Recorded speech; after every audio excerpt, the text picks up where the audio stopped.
মোবাইলে তালাক দিলে তালাক হবে? মোবাইলে তালাক দিলে সাথে সাথে তালাক হবে, কোনো উকিল টুকিল কিছু লাগবে না। এত জঘন্য একটা জিনিস, এত বেশি এই রোগটা আমাদের ভিতরে, বিশেষ করে প্রবাসীদের ভিতরে। সুবহানাল্লাহ। সামনাসামনি ঝগড়া হলে তো হাড়ি পাতিল ভাঙা চুরা একটু মেজাজ ঠান্ডা করা যায়, যেহেতু একজন আরেক দেশে আরেকজন আরেক দেশে, মেজাজ ঠান্ডা হয়েছে, গরম হলে ঠান্ডা করার উপায়ও নাই। মোবাইল আসারলেও লাভ নাই, কারণ সে দেখবে না। তো শুরু হয় কি দিয়া? তালাক। তাও কয় তালাক দিয়া? 3 দিয়া শুরু হয়। প্রিয় ভাইয়েরা, মোবাইলে যদি আপনি তালাক দেন আপনার স্ত্রীকে, বিশ্বাস করুন আর না করুন, সঙ্গে সঙ্গে তালাক হয়ে যাবে। বহু লোক এই সর্বনাশ করে এসে কান্দে, এটা ছুরির মতো ঢুকায় দিছেন, শেষ। এরপরে আফসোস করলে আর কোনো কাজে আসবে না।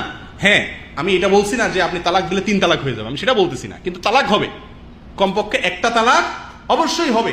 যদি এরকম মোবাইলে প্রায় তালাক দেওয়ার অভ্যাস থাকে আপনার, আর জীবনে মোট 3 বার এরকম ঘটায় থাকেন, তো আলহামদুলিল্লাহ, আপনি এবার অন্য বিয়ে করার চিন্তা করতে পারেন।